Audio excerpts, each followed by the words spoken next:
first things first, CareLink. Our mission is to connect older people and their families with resources to meet the opportunities and challenges of aging. And Todd talked a little bit about us before, but I just want to go over this. We serve 6 counties in our area, but if you don't live in one of my 6 counties, which there will not be a quiz later, but I work in Pulaski, Saline, Lone Oak Prairie, Monroe, and Faulkner. Did I get them all? Did I get all 6? Yay, good for me. If you don't live in one of my 6 counties, never fear. There is an area agency on aging in your area. As you can see, one of these area agencies covers all of the counties in Arkansas, all 51 of the counties in Arkansas. 75. I knew that was wrong. So if you live in a different county than what I cover, which is that dark blue group, please reach out to your area agency on aging. If you don't know how to get in touch with them, please go visit my friend Todd and Nikisha over there. They can get you in touch with our information and assistance team who can help you get that information. Today's presentation is brought to you through AT&T. So we got a grant last year to do some technology and digital information classes in our senior centers. And I have taken some tidbits out of those presentations and condensed it for you guys today. So today's agenda is, I wish there was a screen. Okay, anyway, today's agenda: what is cybersecurity, iPhone and Android basics, Wi-Fi safety. We're gonna recognize a secure website, make sure we use strong passwords, right? We don't use our kids' names. We don't use the word password, right? Okay. We'll talk about a QR code because you will see so many more QR codes in this world. And we'll talk about online scams. So let's jump in. First things first, a secure website. A secure website is gonna have that HTTPS, okay? The S is really important. HTTPS means secure. So if you go to a website and it's just HTTP, no S, it's probably not a secure website. If you're using an updated internet browser like Google or Edge, one of those guys, they are gonna do a pretty good job of being like, don't, stop, turn back, that sort of thing. So it's important to use these secure websites. And you can also see this little icon, that little green dude up there. He also will usually tell you that that's a secure website, and the lock is also going to tell you that it's a secure website. If you don't see some of these things, you might want to tread lightly. You might want to say, I don't know if this is secure. Are you going to put things in there like your banking information, your birth date, your social security number? If some of those things are going to be put into that website, tread lightly. Make sure that you're looking at it with the, is this the safety, is this secure in this website? Passwords. How many of us use the same passwords over and over? Because why? Because it's easy. Because we listen, we got things to do. We use the same passwords over and over. Why is that a problem? Well, because once a hacker has that password, he has all of the password to get into all of the accounts that you use that password on. Okay, so when we create a personal account on websites, it's important to use account passwords that are as strong as possible. So let's talk about what is a strong password. Well, let's talk about first how we keep track of them. So keeping track of passwords is challenging, and I am here to tell you that I have my passwords stored in a secure note on my phone. If you would like me to show you how to do that, I will show you. You can also use a notebook. That's the old-fashioned way, right? You use a piece of paper, write down your login information, write your password down. Why does that get a little troublesome? Because you have to update it. You have to update that notebook that you're using, right?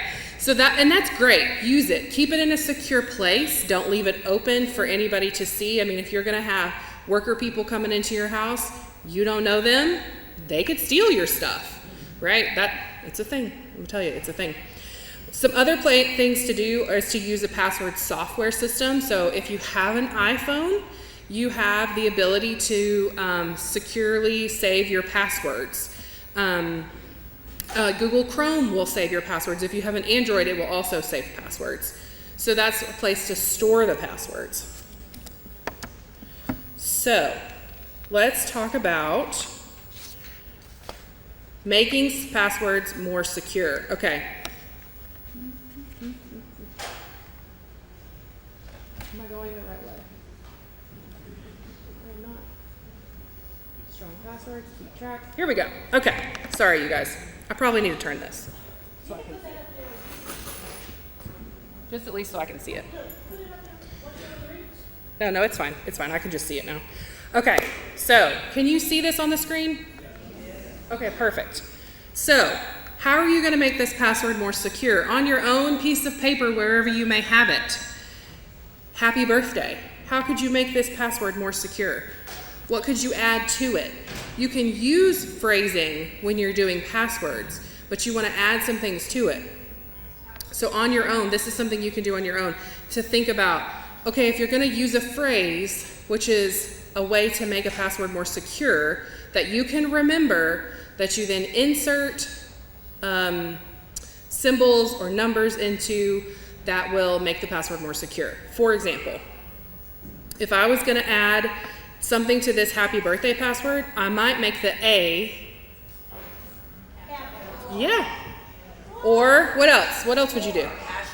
Yeah, something like that. Something for you to remember. I would make it an @ sign because an A and an @ sign are the same to me, right? An E, right? What would you make an E that would be different than the letter E? 3, perfect. Perfect. Or a pound sign. Looks like an E to me. So just when you're thinking about making your passwords up, think about passwords that are words or phrases that you can remember, complex enough that they're hard to guess. Right? Make sense? Okay. Let's don't use the word password. If you were going to make the word password more complex, what would you maybe add to it? Maybe in the S's, what would you add? Dollar signs. You would add zeros? Yes. Yeah. What else? Yeah. Perfect. That's a great one. Make it something that you can remember, but is hard to guess. Okay? Using combinations of symbols, letters, capital and lowercase, and numbers makes it harder for a hacker to guess your passwords. Why do we care if they guess our passwords? Why do we care, Carolyn? Well, I want them to pay my bills. We want them to pay our bills. That would be so nice. That would be so nice. If a hacker gets your password, what do they then have access to? Your banking information. What else? What else do they have access to? Your address. Yeah. Your email. Your social security number. Your kids' names. Your full name. Have you ever gotten an email with your full name in it? Yeah. Right? Your banking institution sends you an email and says, hey, Stephanie A. Cook. They have your name. They have your information. Okay. So a couple of ways to also, another thing, if you're gonna use your first and last name, right? Let's add some things to it. What are we maybe not gonna add? We're maybe not gonna add our social security number to it, okay? Maybe don't add your birthday, your full birthday to it, okay? Maybe you add some numbers that have some other significance to you, but are not generally numbers that are easily found, okay? Maybe your lucky number when you were in high school playing baseball was number 72, right? So your passwords are gonna have the number 72 somewhere in there with your name, with an asterisk, with a dollar sign, with something like that. So just be thinking about that when you go to make a password. And I will just strongly advise you, if you have, like me, the same password for many things, try to reduce that number as much as possible, because once they learn that one password, then they have all of the accounts. Okay? So I have shared my presentation with the staff at Alzheimer's Arkansas, and so they can share this with you. So if you want any of these notes, you're welcome to have them to kind of practice on your own. But I really find that if I can figure out phrases that work best for me, it's the easiest. Okay, now moving on. And I'm kind of making this a little faster because I think we're running a little low on time. So here I go. And Kathleen did such a great job really talking about online fraud and scams with you guys. I'm not going to talk about too much. I'll show you some cool things about email phishing. But social engineering, what is social engineering? Okay. Social engineering is a new name for an old con. This is a scam where fraudsters try to gain your trust by convincing you that they are someone they are not in order to get your personal information. For example, they may claim to be a family member or a friend in trouble. Has anyone ever seen this scam or heard of this scam, right? You get a phone call, a stressed phone call. Mom, Grandma, I'm in jail. You've got to come bail me out. I'm your granddaughter. I'm your so-and-so. What do? Okay, baby, what do you need? Let's do it. Give them your credit card information. What did they just take now? Took your money, right? This scam is becoming more and more common throughout a population, because what they have found is that when someone gets you amped up, anxious, flustered, you are much more likely to make a mistake. So what you might do in this situation is say, oh my gosh, I'm so sorry, I hate that for you. Hang on 1 second. Because jail's not going anywhere, is it? They're not going anywhere. They're in jail, right? They're not going anywhere. Hang on 1 second. And on another line, pick up and call your, whoever they are, they say they are, granddaughter. Hey, are you actually in jail? Did they answer the phone? So I saw a TikTok where this happened, and this girl got that phone call. Her mom got that phone call. Mom, I'm in jail. You have to help me. The daughter was sitting 2 rooms away. Right? They don't know. They're just trying any little thing. If it seems too good to be true, right? It's that whole Publishers Clearinghouse scam. You've won $1 million. Really? How did I win $1 million? Did I sign up for something? No, probably not. Right? And then I'm going to show you a little bit about a phishing scam here. Those are the most common ones. Those are the ones that you get on those emails. I myself fell victim to a phishing scam not too long ago. I got an email from PayPal. And let me tell you, the last time I used PayPal was in 2005. Okay? Like, it was a long time ago. But they sent me an email. It looked legit. It looked legit as ever. And I was like, this has got to be a problem. I logged into my PayPal account and did not click the link in my email and found it was a scam. Right? Okay, so let's look. Could you guys see this email behind me? Okay, what do you see? It's a little bit small print, so I tried to make it as big as possible. What's the first thing that you might see on this email and think, your little spidey senses are going up. What is wrong? That is not an email address, y'all. Not an email address. Do you recognize that email address? Absolutely not. What else? What else are you seeing? They did. They spelled account wrong. I mean, if you're going to send me an email, at least spell it right, right? Yeah. What else? Yeah. That spacing is weird. Anytime you see that, you should be thinking, this is off. This does not seem real. Suspicious. And then they got a whole bunch of words wrong. Yeah. Yeah. Exactly. PayPal is going to tell you, go to your account and log in. The IRS is not going to call you. They're going to mail you something, right? They're not going to call you, right? A doctor's office is not going to call you unless you're expecting that phone call, and even then they're going to identify themselves, right? If you got a scam email that says, I need you to go buy $500 in gift cards, you better be going, for who? And do I get one? Yeah. Yeah. Okay, so that's a good PayPal example. I got another one for you. How about this one? They're trying to rush you into an action, right? You get this email and you're like, they need you to make an immediate decision. That should give you some pause and make you think, I don't know. Don't think I will. What do you see? What are you seeing? Call it out. The email address is real weird, yeah. How about the words regarding your fund's confirmation? That's not normal. Did you do something? Did you do something on Cash App? Would Cash App ever send you an email that looks like that?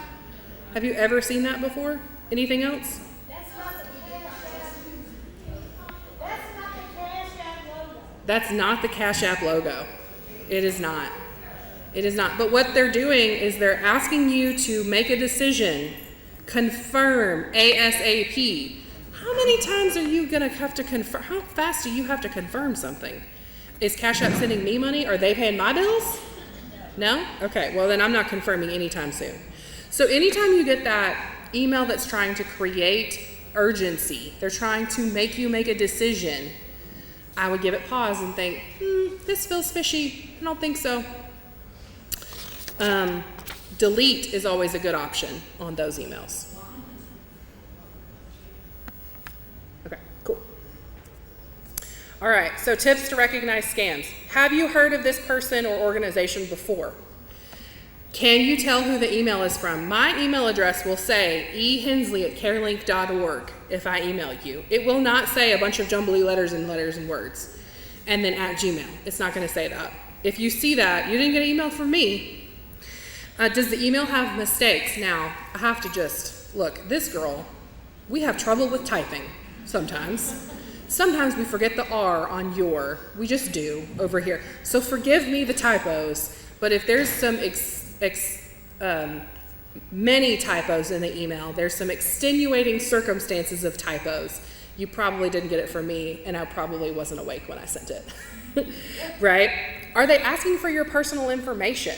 Are they asking you for something that you didn't expect to send to someone? Is it too good to be true? That always gets me. Is this too good to be true? Another real life example. My husband follows people on YouTube. He likes to watch the videos. And he got a message back from the YouTube video creator. And it was like, hey, you just won so much money. And my husband was like, I did, I won the money. And I was like, that's too good to be true. You didn't win any money. So we had that moment where it was like kind of disappointing, you know? Okay. All right, do's and don'ts on avoiding scams. Don't give your information. If someone calls you and says, I need so-and-so's information, you don't know. You don't have it. You don't answer the phone. That was a great piece of advice that Kathleen gave you. Don't answer the phone. Don't engage in that conversation because they're looking for you to say yes. They're looking for you to give them a piece of information. Don't engage. Don't click on any links or buttons, and don't download files. If you don't know where that email came from and it has a PDF attached to it, it probably also has a virus, a worm, something cyber sneaky attached to it as well. Always be skeptical. This is where being skeptical matters. You always want to question everything that you see. Is this real? I don't know. All right, another scam here. What are some 3 things that are going to indicate this is a scam? Pharmacy points expiring. I've never heard of a pharmacy that actually gives you points. But if they do they go towards the snack aisle because my 4-year-old is going to find a snack she needs? You know what I'm saying? Like, I've never heard of that. So points, yeah. What else? Yeah. The U? That pharmacy, comma, you? What? Did we forget the rest of our sentence, guys? Where's the rest of it? Must visit the link below to start using your points now or you will lose them. But it's not lose, it's loose. It's loose. You'll loose them. Are they loose? Like a goose? Okay. And then again, that sense of urgency. Go here right now to get your pharmacy points. Okay. Let's talk about phones. See, I'm telling you, I'm just going to roll through this because y'all feel like you have seen some scam stuff today. We're going to talk about phones. Who has an Android in the room? If you're willing to raise your hand, I'm really proud of you. Who has an iPhone in the room? Awesome. These are my people. These are my people. You Android people. It's the Android people over there. Okay. So, on your phones, what I want you to do is make sure that you're familiar with your phone. Now, not everybody has a smartphone, and if you don't have a smartphone, this probably won't apply, but we're assuming that most of us do, and most of us have iPhones because that's the superior phone. Superior. Superior. All right. What I want you to do is get your phones out. This is the time when we're gonna have a little activity. All right. Get your phones out. Your Androids and your iPhones. It can be my Android. Okay. You got your Androids and your iPhones. Okay, I want you to locate, and I've got some volunteers around if you need assistance locating it. Sometimes I had this issue when I taught this class in senior centers that we would have some issues with finding the app. But what I want you to do is find the app to your camera. What you'll see right now is the iPhone app for camera. Do you see that? Okay, those of you with an iPhone, because you are superior, go first. Pull your camera app up.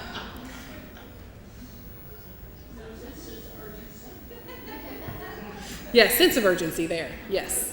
Those of you with Androids, now this is an old version of an Android phone. It's probably updated, but I want you to pull up your camera app. Is everybody ready? Yes. And the Lord said amen, right? Yes. Okay. All right. I want you to open your camera app. Do you have it open where you could take a picture? Okay. Let's practice. I want you to take a picture. This is a QR code.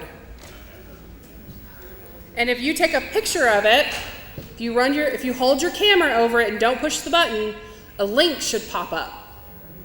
Do you see that? Okay. You should be able to click that link, and it will take you to the Facebook page for Alzheimer's Arkansas's educational events. Thank you, Jennifer, wherever you are, for sending me that.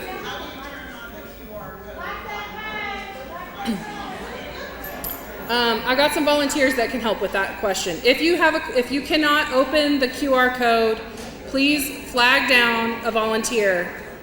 Right here, back it over here, volunteers. I got one right over here. Who needs some help? I don't know what kind of phone they have. I want you to like the page.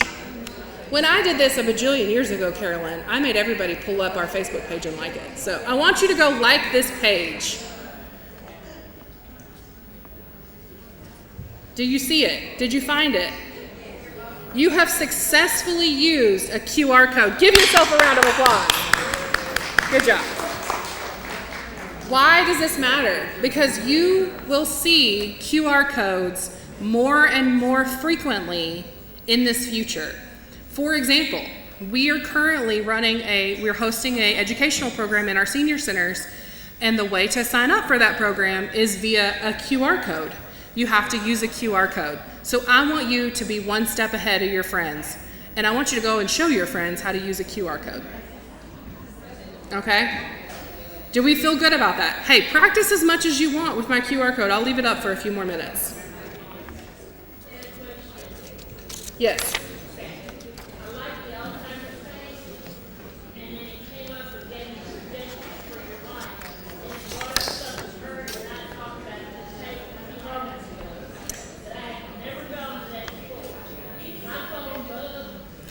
Is your phone bugged? So the question is, we talked about this, and now social media, Facebook or wherever, they're showing me ads. Is my phone bugged?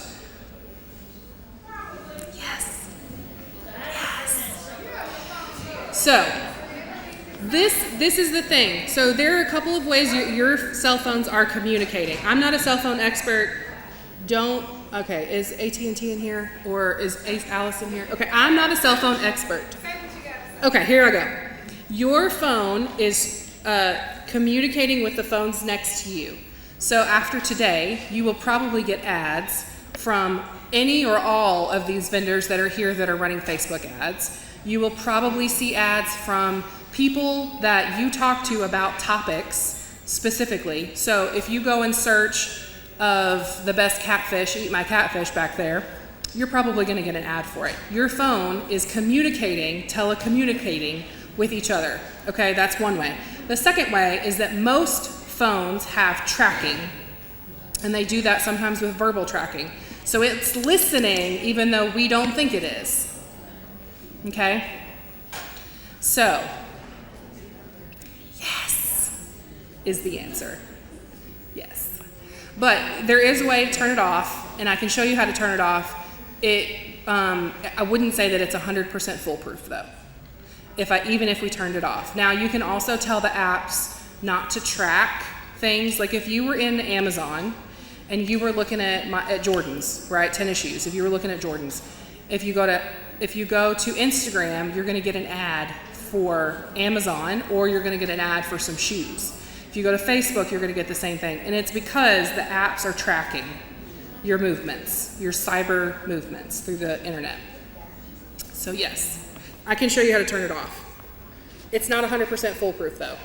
And I am not an expert in cell phone technology, but they are tracking you through your internet browsing. They are tracking you on your phones. They are tracking anything that you do in the attempt to make it easier for you to seek out the things that you are interested in. So if you had a friend that was talking about Sage Health, and I just see them back there in the corner, they're gonna push things to you to make it easier for you to reach to Sage Health. That's what the technology is doing now. Okay? Let's get off of this topic. I'm so proud of you for learning how to use a QR code. Let's talk about Wi-Fi, because this is another place that you can make sure that you're in a secure and safe area. Do I need to go back to my QR code, ladies? Okay. There is my QR code. No, see. iPhone, superior. Just my opinion. Anyway, let's talk about Wi-Fi, because that's another way that you can protect yourself. There are things called open Wi-Fi and private Wi-Fi. Does anyone in the room have private Wi-Fi at their home? You have internet access at your home. It is password protected safely, right? Okay, so you have private internet access. That means that you have password protected your internet, and you can do things like access your banking information because you're password protected, and it's a safe little bubble as long as you're using a good, strong, safe password, and you haven't given it to your 15-year-old who then shares it with all of their friends, who then are maybe like little tiny hackers, who knows, right? And then there are things called public Wi-Fi. This is the Wi-Fi that you can get at Walmart. This is the Wi-Fi that you can get at Starbucks and at Chick-fil-A. And where else can you get public Wi-Fi? Kroger has Wi-Fi. Who else has Wi-Fi? Yeah, airports, McDonald's. Why is this Wi-Fi beneficial? Because they want you to stay and do business there with them. So if they give you access to Wi-Fi, and if you're like me, the tired mom of a 4-year-old who just wants to watch her tablet all the time, she can watch a Disney show. Here, kid, you've got access to Wi-Fi, you can watch a Disney show. Why is that dangerous? Because she could also open up things on a public Wi-Fi network that I may not want her to open. My banking information, my personal information that I have stored in any computer or device. So why am I telling you this? If you go to Walmart and you use their Wi-Fi, protect yourself as if you are opening yourself up to any individual who wants your information. Okay? Things to think about when you're out and about in the world. Yes? Okay, good question. So that's not Wi-Fi at all. That's data that is offered through your cell phone provider plan, AT&T, Verizon, I don't know who else there is, all the people. AT&T. So that is secure Wi-Fi that is attached to your phone. But it is also Wi-Fi that can be accessed through to other people if you have your hotspot on. So just make sure you don't have your hotspot on, right? Because that is a thing that people can then also access. Can I move? Okay, we're still working on this. Okay. So let's talk about this. We talked a little bit about coffee shops. We're at a coffee shop and we want to connect to Wi-Fi because we want to do some personal tasks. And it would move a little faster, we think, right? So we see all these Wi-Fi networks, and we're going to connect to one of them. I think we can. We're going to connect to one of these Wi-Fi networks. Which one would you connect to? Why or why not? Which one would you connect to? Which Wi-Fi? You're sitting in a coffee shop, and you're looking at the Wi-Fis, and you're sitting at a coffee roaster's Wi-Fi. or at a coffee roaster's shop, are you going to connect to their Wi-Fi? Yeah, because you're sitting there and you're not doing anything that you wouldn't do anywhere else, right? You're just going to connect to their Wi-Fi. It's an unsecured network. You can connect to their Wi-Fi. Who would you not connect to? Any of these other ones you don't know. If you're sitting in a Starbucks and it says Starbucks Wi-Fi, you could connect to them and genuinely know that that's a Starbucks, because it's going to also send you to their website to then to say, yes, I'm over the age of 13 and I would like to connect, right? But if you're sitting at a Starbucks and you clicked somebody else's network and you add to their network, you are opening yourself up to that person's information and connecting your information with them, and then be able to take your information and use it in ways that you don't expect for them to do. So make sure you're using trusted networks before you connect. Try really hard, and sometimes you don't have a choice, but try really hard not to send public information over Wi-Fi, like your name, your social security number, your address, your phone number, things like that, okay? Because you never know who's out there. Your personal information and setting up passwords is a great way to block people from getting into your information. And that is me. Look at me, 5 minutes over.